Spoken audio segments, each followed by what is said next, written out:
And we are back. It is day 2 of match day 1 in the Champions League after a day 1 where, as always, the Champions League delivered on major upsets and surprises. No better place to start than that Dinamo Zagreb win at home to Chelsea, putting major pressure now on Thomas Tuchel's job, in my opinion. It'll be interesting to see how he and Chelsea respond at the weekend in the Premier League. Other than that, you had Erling Haaland reaching 25 goals in just 20 Champions League games as a professional player. A great achievement for him. And of course, the absolutely incredible win for Shakhtar Donetsk. Essentially a full team of Ukrainians going to the RB Leipzig and getting an incredible 4-1 win. So a massive achievement for them and the country of Ukraine. If you are new to these sort of series, what we like to do is run through the results from the previous night, assigning the amount of points that we got and then looking ahead to the new day. So if you are new and you enjoy this concept, please do consider liking the video, sharing it with your friends, subscribing to the channel and ringing the bell. Let's have a look at what those results did for the series. So these were my predictions from yesterday morning and these were the actual results. Of course, as we spoke about, basically the entirety of Group E was a disaster for me, getting both fixtures wrong. A great result for Salzburg as well against Milan after that Chelsea defeat. The only other one we got wrong, of course, was that Leipzig against Shakhtar one. And then finally, we did get the PSG Juventus score correct, meaning that we scored 3 points for that one and giving us a day score of 7, which of course means our season score so far is 7.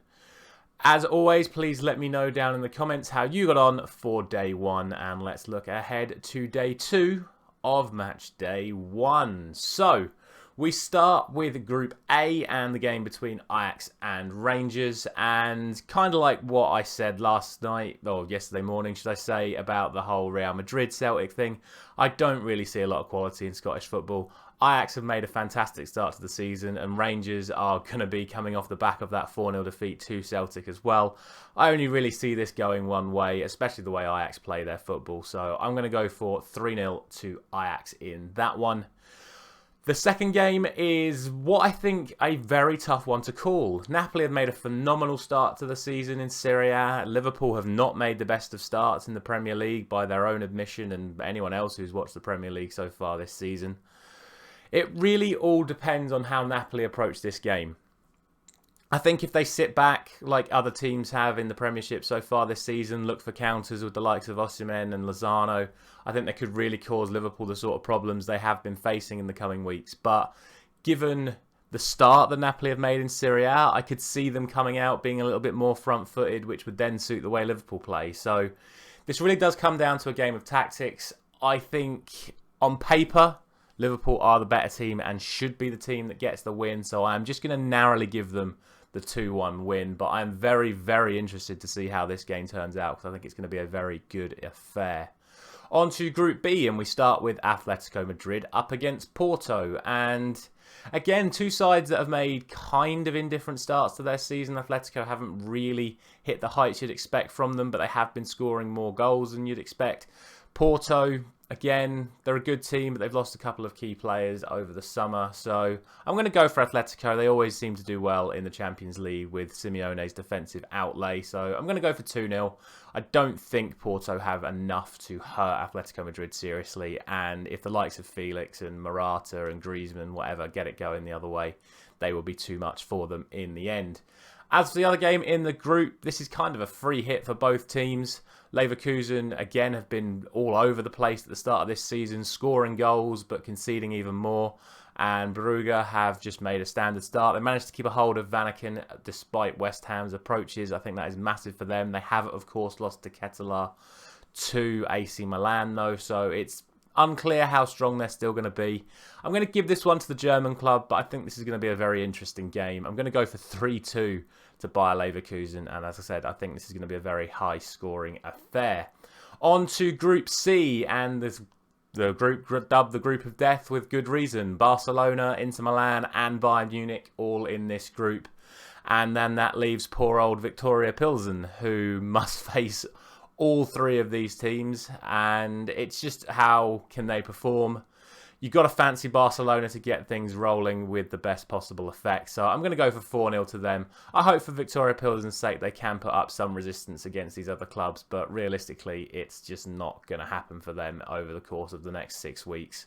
In the other game, we do see the first major clash of the group. It is Inter Milan taking on Bayern Munich. And again, two sides that have made indifferent starts to the season. Bayern have had some massive wins against the likes of Frankfurt and Brugge, but have also drawn with the likes of Union Berlin. Inter obviously coming off the back of their defeat to AC, and they've lost Lukaku. It's a really, really tough one to call. It's probably going to be match of the night in terms of quality and entertainment. Could be potentially overshadowed by Napoli, Liverpool.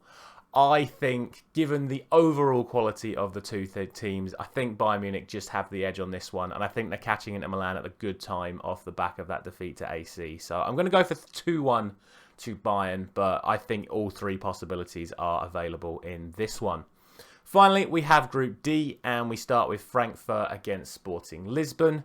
Really a tight one to call. I would expect Frankfurt to just about have the edge in this one, so I'm going to go for 2-1 to Frankfurt there. Sporting Lisbon definitely have the quality to beat Frankfurt, even away from home, but I just think Frankfurt, they've done well to earn their spot in this competition by winning the Europa League last year, and I don't think they're going to want to waste this opportunity. So I see them getting off to the best possible start in that one. Finally then, we have Spurs going up against Marseille. Marseille have done a lot of business over the summer, bringing in the likes of Alexis Sanchez, Eric Bailly. They have, of course, lost Saliba back to Arsenal, who did not stay on a permanent basis. But they've done some very, very interesting business, Marseille, over the summer. As, of course, have Tottenham, who have made a fantastic start to their Premier League campaign. I think Antonio Conte will bring in a lot of changes for this one. I can see the fullbacks being changed, a couple of centre-backs, maybe one of the two midfielders, and certainly I think one or two of the front three may be changed as well. I think it's a good opportunity for him to rotate some players. But I still see them being too good for Marseille tonight, and I'm going to go for a 2-0 win for Tottenham in that one. And that is going to round off the Matchday 1 predictions. I will, of course, put today's fixtures in the description of the video, allowing you to copy and paste down into the comments and let me know what you think is going to happen. The next predictions video will be Friday morning, where I will be bringing back the Premier League predictions. I am going to change the order of Premier League and fantasy football videos. I'm going to put the Premier League videos out on Fridays and the fantasy football ones out on Saturday mornings. I think that will just work better for the overall channel. Thank you very much for watching as always, and I will see you on Friday morning.